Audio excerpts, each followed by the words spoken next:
कोलकाता के कौन नगर में पंकज शर्मा रहा करते हैं। पंकज शर्मा जो कि प्राइवेट सेक्टर में जॉब किया करते हैं। इनकी जो पत्नी है शांता शर्मा, वो भी एक रेस्टोरेंट में जॉब किया करती है और इनका लगभग 8 साल का एक बेटा है जिसका नाम श्रेयांशु है। 24 फरवरी साल 2024 को श्रेयांशी का कजिन ब्रदर श्रेयांशु के कमरे में जाता है। जैसे ही वो श्रेयांशु के कमरे में जाता है तो अंदर का जो दृश्य होता है उसे देखने के बाद में वो इतना ज़्यादा घबरा जाता है कि तुरंत वो अपने चाचा पंकज शर्मा को कॉल करता है और कॉल करने के बाद में वो कहता है कि चाचा आप जल्दी आ जाइए, श्रेयांशु के साथ में कुछ बहुत ही ज़्यादा भयानक हुआ है। दरअसल श्रेयांशु के सर पर किसी बहुत ही ज़्यादा भारी भरकम चीज़ से एक नहीं बल्कि कई वार किए गए थे।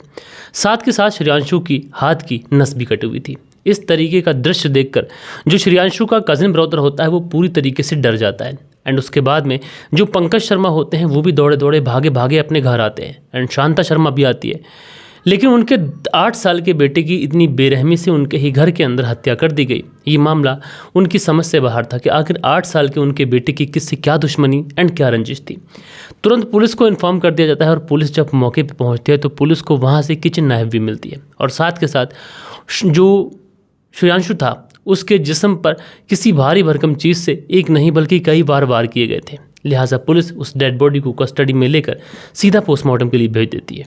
लेकिन दोस्तों, अगर आप देखेंगे इस कहानी के अंदर आप लोगों को बहुत ही सिमिलर सी चीज़ें दिखाई पड़ेंगी। आप लोग सोचेंगे कि परिवार के जो अन्य सदस्य थे वो अपने अपने कामों पर गए हुए थे और कोई व्यक्ति इस घर के अंदर घुसा हो लूटपाट के इरादे से, और उसके बाद में इस 8 साल के बच्चे ने हो सकता है उन लोगों का विरोध किया हो और उसके बाद में किसी ने बहुत ही बेरहमी के साथ में उस बच्चे की हत्या कर दी।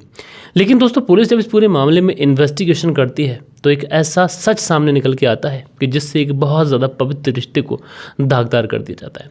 तो पूरी ही कहानी सिलसिलेवार तरीके से दोस्तों मैं आप लोग को सुनाऊंगा, बस आप लोग इस कहानी में अंत तक बने रहिएगा।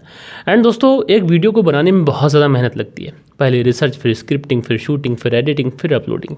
तो आप लोग भी अपना सहयोग दिखाइए। आप लोग चैनल को सब्सक्राइब कीजिए, सपोर्ट कीजिए और कमेंट्स करके आप लोग ज़रूर बताइए कि आप लोग हमारे वीडियो को कहाँ से देखते हैं एंड आप लोग को हमारे वीडियोस कैसे लगते हैं। और आप लोग चाहते हैं कि लगातार मैं आप लोग के सामने ऐसे ही ट्रू स्टोरीज लेके आता रहूँ, तो ज़्यादा से ज़्यादा तादाद में आप लोग मेरे चैनल को सपोर्ट कीजिए। दोस्तों, बात करें अगर आज की घटना की, तो आज की घटना की शुरुआत होती है कोलकाता से और इसी कोलकाता के अंदर एक ज़िला लगता है हुगली ज़िला और इसी हुगली ज़िले के अंतर्गत एक जगह पड़ती है कौन नगर और इसी कौन नगर में एक परिवार रहा करता है। ये जो परिवार है, इस परिवार में एक 10 साल का या यूँ कहें कि एक 8 साल का बेटा श्रेयांशु है। इसके पिताजी हैं पंकज शर्मा और इसकी माँ है शांता शर्मा। पंकज शर्मा प्राइवेट सेक्टर में एक कंपनी में जॉब किया करते थे। साथ के साथ जो शांता शर्मा थी ये भी एक रेस्टोरेंट में जॉब किया करती थी। अब चूंकि परिवार में इतना ज़्यादा पैसा नहीं था इसलिए परिवार के दोनों सदस्य काम किया करते थे जिससे श्रेयांशु की अच्छी परवरिश हो सके, उसकी अच्छी पढ़ाई लिखाई हो सके। आने वाले इस महंगे दौर से ये दोनों पति पत्नी निपट सके। दोनों ही पति पत्नी में बेइंतहा मोहब्बत थी और इनका इकलौता बेटा श्रेयांशु ये भी माँ और पिता दोनों का बहुत ज़्यादा लाडला था। लेकिन 24 फरवरी साल 2024 को बहुत ही ज़्यादा ब्रूटली तरीके से उसकी हत्या कर दी गई थी।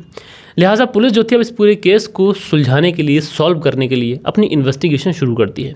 सबसे पहले माँ और पिता इन दोनों के बयान लिखवाए जाते हैं तो दोनों यही बताते हैं कि हम लोग सुबह सुबह अपनी ड्यूटी निकल गए थे। एंड उसके बाद में फिर उस कज़िन ब्रदर से भी पूछा जाता है कि तुम किस टाइम पे घर पे आए थे और तुमने आने के बाद में सबसे पहले क्या देखा। तो जो कज़िन ब्रदर होता है वो वही सब बताता है जो उसने देखा था, जो उसने फ़ोन कर अपने चाचा को बताया था।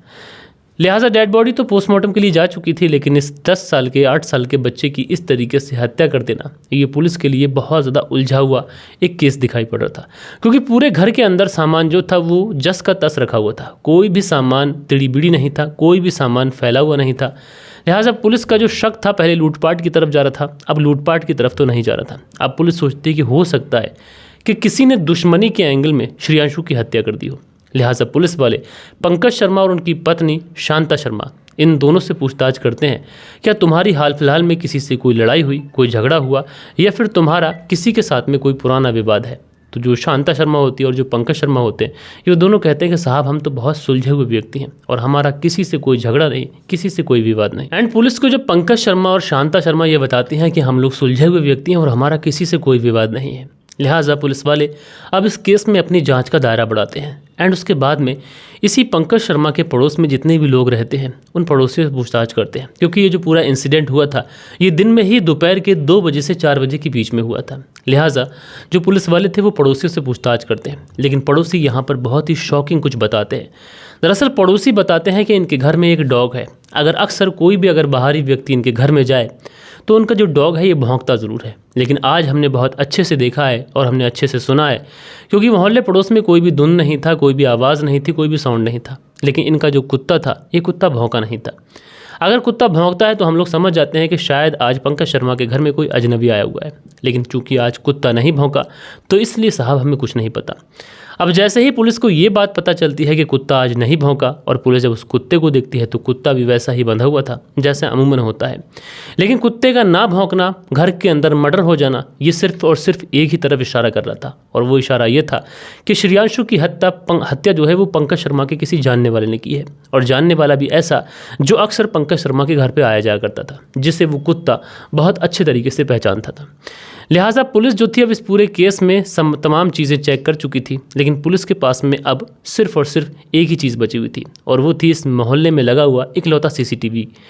अब पुलिस उस सीसीटीवी कैमरास की फुटेज निकालना शुरू करती है। अब चूंकि 2 बजे से 4 बजे के आसपास का मामला था, तो पुलिस ज़्यादातर फोकस करती है 2 बजे से 4 बजे वाले सीसीटीवी फुटेज पर। तो यहाँ पर पुलिस को बहुत ही ज़्यादा शॉकिंग कुछ दिखाई पड़ता है। दरअसल इस सीसीटीवी फुटेज में एक महिला जो कि पंकज शर्मा के घर से निकलती हुई दिखाई पड़ती है, एंड उसकी बॉडी लैंग्वेज भी ऐसी थी कि शायद इसने ही कुछ गलत किया है, लेकिन पुलिस शक के आधार पर इस महिला को गिरफ्तार नहीं कर सकती थी। इसलिए पुलिस सबसे पहले तो ये पता लगाएगी कि ये महिला कौन है, एंड शक के आधार पर इसे गिरफ्तार भी नहीं कर सकती। तो इस महिला की जो तस्वीर होती है वो सबसे पहले शांता शर्मा को दिखाती है, जो पंकज शर्मा के पति हैं। हो सकता है कोई महिला हो, शांता शर्मा की जानने वाली हो।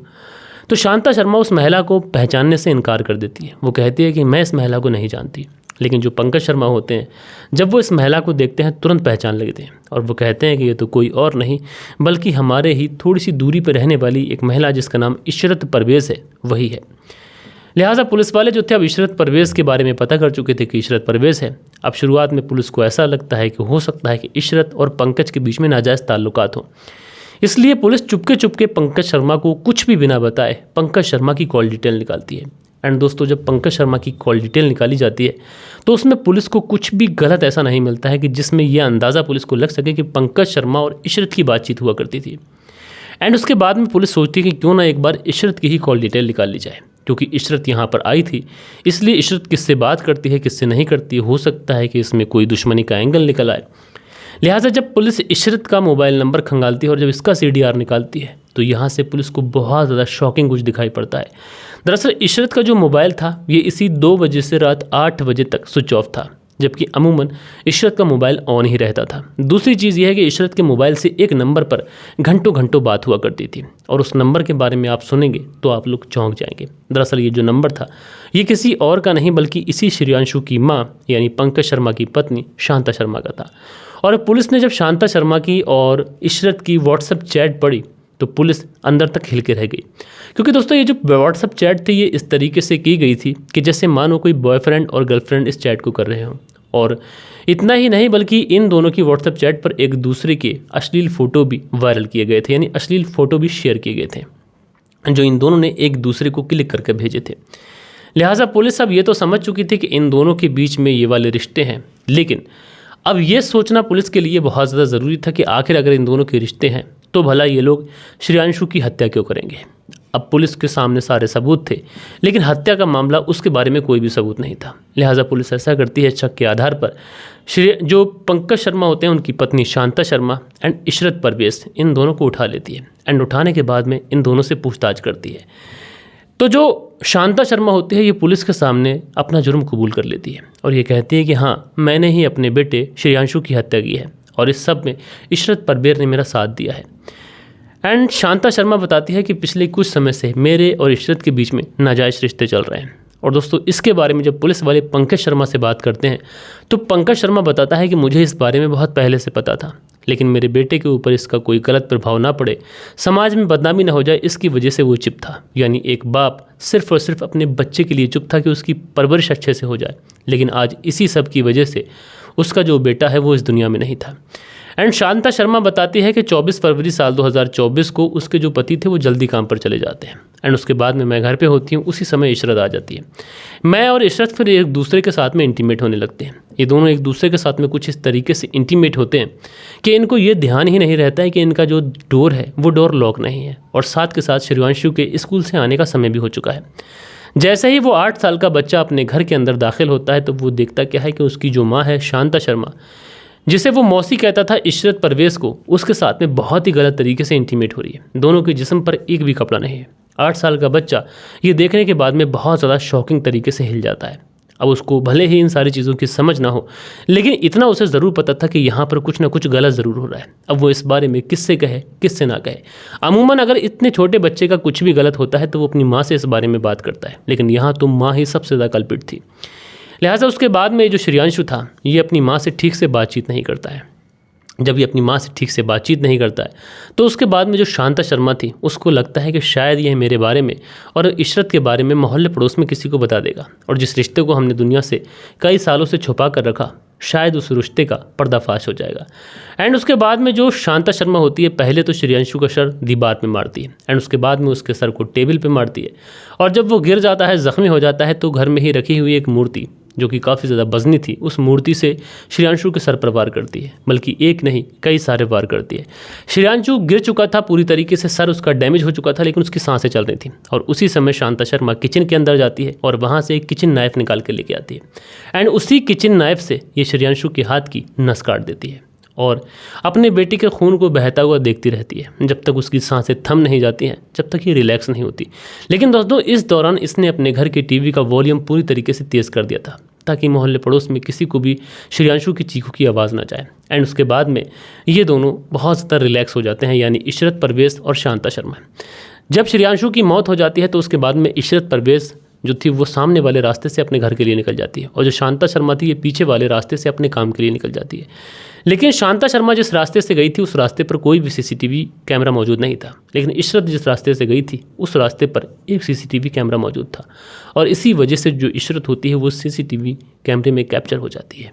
एंड पुलिस जब इस केस में छानबीन करती है तो इशरत आखिरकार पकड़ी जाती है और दोस्तों जब पुलिस इस पूरे केस का खुलासा करती है तो वाकई दोस्तों हमारे देश के अंदर एक बहुत ही पवित्र रिश्ता तार तार हो जाता है। जब ये केस निकल के आया था तो हर कोई इस केस के बारे में बातें कर रहा था। दोस्तों इस तरीके की कहानी सुनाना किसी को एक तरीके से किसी की भावनाओं को ठेस पहुंचाना हमारा बिल्कुल मतलब नहीं है, बल्कि समाज में क्या कुछ चल रहा है आप लोग इससे अवेयर रह सकें, सावधान रह सकें। क्योंकि यहाँ पर अगर पंकज शर्मा ने सही समय पर कदम उठाया होता, उसे अपनी पत्नी शांता शर्मा और इशरत के इस रिश्ते के बारे में पता था और अगर उसने समय रहते वक्त जो कदम है वो उठाया होता तो शायद उसके सामने ये दिन ना आता।